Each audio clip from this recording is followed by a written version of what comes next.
अस्सलामुअलैकुम।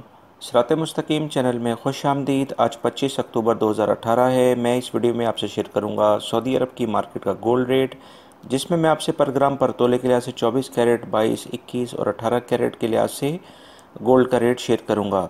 दोस्तों, रोज़ाना की बुनियाद पर सऊदी अरब से मुतल्लिक ताज़ा तरीन ख़बरें जो ऑलरेडी मैं शेयर कर चुका हूँ, वीडियो लाजमी देखिएगा, जिसमें गैर मुल्की अफराद के लिए काफ़ी अहम मालूमात हैं।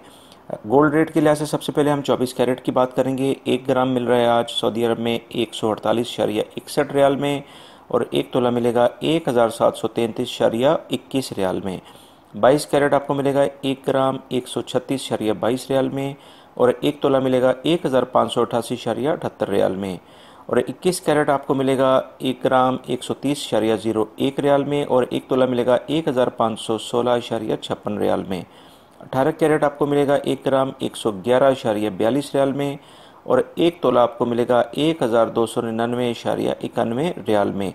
बाकी 14 कैरेट और 12 कैरेट का गोल्ड का रेट भी आप इस वीडियो में देख सकते हैं। दोस्तों, मेरे चैनल सिरात मुस्तकीम को सब्सक्राइब लाजमी करेगा, बेल बटन लाजमी प्रेस कर लेगा, और सऊदी अरब से मुतालिक जो ताज़ा तरीन ख़बरें और दीगर अहम तरीन मालूमात मैं आप हज़रात से शेयर करता हूँ, वो मेरी वीडियो लाजमी देखिएगा, ताकि यहाँ पर जो गैर मुल्की अफराद मौजूद हैं सऊदी अरब में, वो यहाँ के कवानीन को अच्छे तरीके से जान सकें। क्योंकि बहुत सारे अफराद सऊदी अरब में सिर्फ लाइल्मी की वजह से काफ़ी मुश्किलात में फंस जाते हैं। मेरे चैनल को सब्सक्राइब करने का बहुत बहुत शुक्रिया। अपना बहुत सारा ख्याल रखिएगा। अस्सलामु अलैकुम।